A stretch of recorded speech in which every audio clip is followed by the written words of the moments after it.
The Council of Eternal Winds had existed for 17 million cycles. We had watched galaxies spiral into existence, seen stars collapse into themselves, and guided countless species through their first fumbling steps into the void. We were patient. We were wise. We were utterly unprepared for humanity. I remember the day their signal reached our listening posts. Such a primitive thing, really.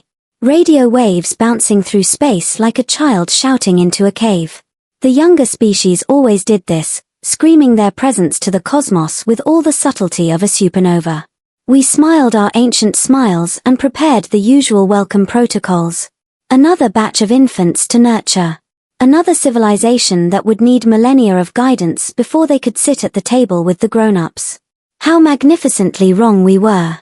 My name is Vrenn. I served as primary observer for Sector 7, which included that little yellow star the humans called Sol. My task was simple: watch the newcomers, catalogue their development, and report when they were ready for contact. Standard procedure. I had done it 43 times before. The first oddity appeared 6 months after initial detection. A human vessel, crude and boxy, had somehow crossed into Kelmar space. The Kelmar were a nice enough species, only 8,000 cycles old, barely out of their home system. They followed protocol, hailed the vessel, and prepared their greeting committee. The humans blew past them without slowing down. Not hostile. Not aggressive. They simply did not care. The transmission we intercepted was brief. "Yeah, we see you. Running a tight schedule here. Maybe catch you on the way back." Then they were gone, their fusion drive leaving the Kelmar staring at empty space. I found this amusing. Youthful arrogance. It would fade. Except it did not fade. 2 cycles later, humans had established outposts in 14 systems. 14. Species twice their age had not managed half that number. We convened an emergency session. Surely they were overextending. Surely they would collapse under their own ambition. The patterns were clear. We had seen this before. Councillor Thane, eldest among us at 40 million cycles, was unconcerned. "Let them play," he said, his voice like wind through ancient canyons. "They will learn the limits of flesh and metal. They always do. But here is the thing about humanity. Here is the part that kept me awake during meditation cycles. They did not respect limits. They treated physical laws like suggestions. Suggestions they could negotiate with. I watched as a human engineer named Marcus Venn stood in front of a broken hyperdrive, one that every expert in the galaxy had declared beyond repair. He stared at it for 17 minutes. Then he hit it with a wrench. Then he rerouted the power through the life support system, balanced the quantum fluctuations using a modified coffee maker, and had the ship running within an hour. When asked how he knew that would work, he shrugged. Seemed logical. Logical. The mathematical probability of his solution functioning was 0.0003%. Yet there he was, jumping to faster-than-light speeds in a ship held together by determination and what they called duct tape. The council began to worry. Then came the Vorath incident. The Vorath were predators, 8 cycles old, aggressive and territorial.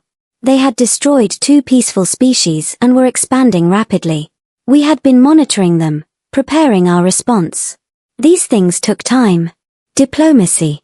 Careful maneuvering. Humanity heard about the Vorath on a Tuesday. By Thursday, they had assembled a fleet. By Saturday, the Vorath homeworld was under blockade. No declaration of war. No formal negotiations. A human admiral named LisaKor simply appeared in orbit and broadcast one message: "Stop, or we will make you stop. You have 6 hours to decide." The Vorath, foolish and proud, attacked.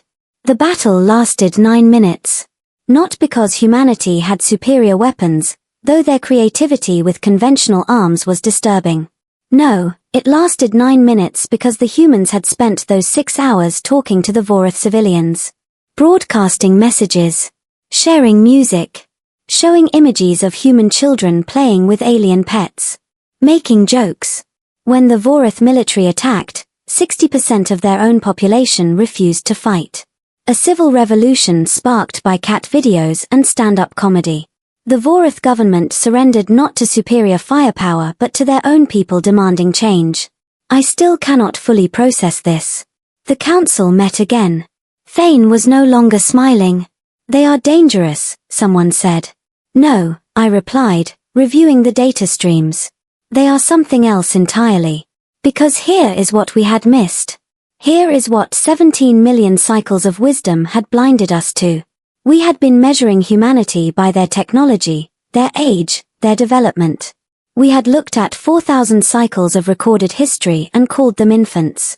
But humanity had not spent those cycles building slowly, carefully, like sensible species do. They had spent them surviving, adapting, failing and trying again. They had experienced more conflict, more innovation, more raw change in 4 millennia than most species managed in 400,000.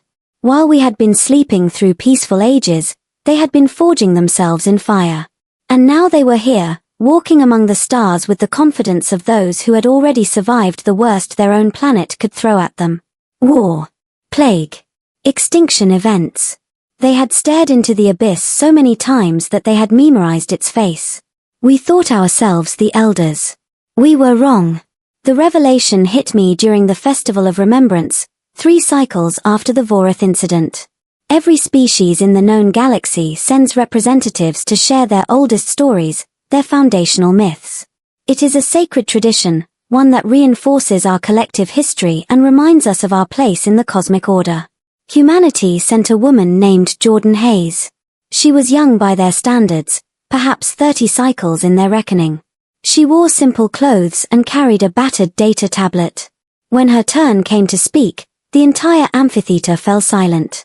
12,000 species, represented by their finest historians and storytellers, waited to hear what the newcomers would offer. Jordan smiled. Then she began. Our oldest complete story is about a king who ruled a city called Uruk, about 6,000 cycles ago. His name was Gilgamesh, and he was searching for immortality because his best friend had died. She paused, looking around the chamber. He failed, by the way. He learned that death comes for everyone, even kings, even heroes. So instead of living forever, he chose to build something that would outlast him. A legacy. A city. A story. The chamber remained quiet. This was not unusual. Most species had similar tales. But then Jordan kept talking. That is our oldest complete story. But we have fragments older than that. Cave paintings from 40,000 cycles ago. Handprints on stone walls. No words, just images of humans hunting, dancing, surviving. And you know what those paintings tell us? That even then, even at the very beginning, we were trying to say the same thing. We were here. We existed. We mattered. Her voice grew stronger. Every species in this room has been in space longer than us. You have technologies we cannot imagine. You have lived through ages we can barely comprehend. And you know what? That is wonderful. That is beautiful. We respect that. But do not mistake youth for weakness. Do not confuse a short history with shallow roots. A counselor from the Praveen delegation stood, offended. Are you suggesting that 4,000 cycles equals our 4 million? That your brief span grants you wisdom beyond your years? Jordan laughed. Actually laughed. The sound echoed through the amphitheater like music. No, counselor. I am suggesting that wisdom is not measured in years alone. We have died more times than most species have lived. Every generation of humanity has faced extinction and said no. Not today. Not ever. We have rebuilt from ashes so many times that we carry matches in our pockets just in case. She tapped her tablet, and images filled the air above us. Human cities reduced to rubble. Plagues that killed millions. Wars that scarred continents. And after each image of destruction, another image. Humans rebuilding, replanting, refusing to surrender. You call us young, Jordan continued, her voice quiet now, intimate. But we are old in ways you have never had to be. We have condensed evolution into centuries instead of millennia. We have turned survival into an art form. And now we are here, standing among you, not asking for permission but offering partnership. The Praveen counselor sat down slowly. Around the chamber, I saw expressions changing. Recognition dawning. Fear, perhaps. Respect, certainly. Thane rose from his seat, his ancient form casting shadows across the floor. When he spoke, his voice carried the weight of 40 million cycles. What do you want from us, human Jordan Hayes? Her answer was immediate. To stop underestimating us.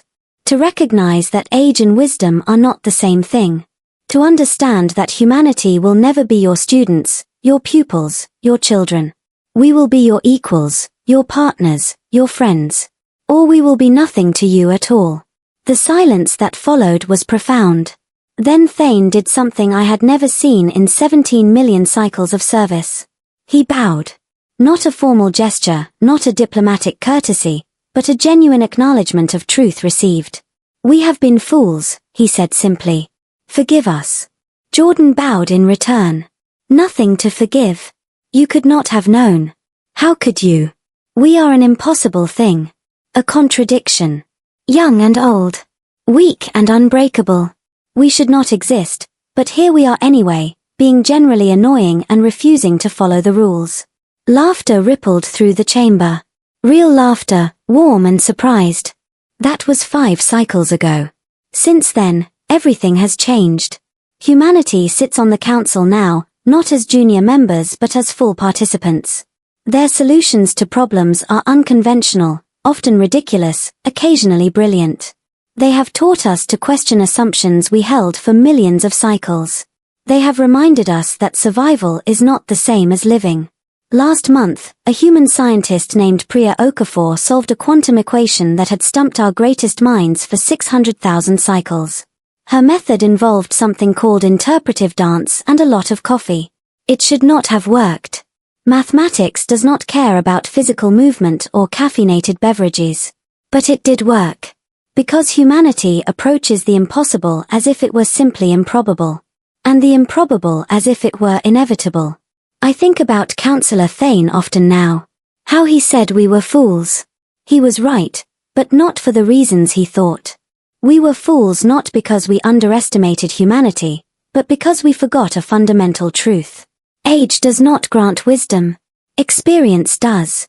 And humanity has lived more in 4,000 cycles than most species live in 4 million. They are not our children. They never were. They are the elders wearing young faces. They are the survivors who learned to thrive. They are the impossible made real, walking among us with terrible jokes and beautiful hope. The universe saw them as young. The universe was wrong. We are only now beginning to understand just how wrong we were. And honestly, I cannot wait to see what they do next. Hello everyone. If you are enjoying this video and finding it helpful, don't forget to support our channel. Please subscribe to our channel, press the like button, and share this video with your friends and family.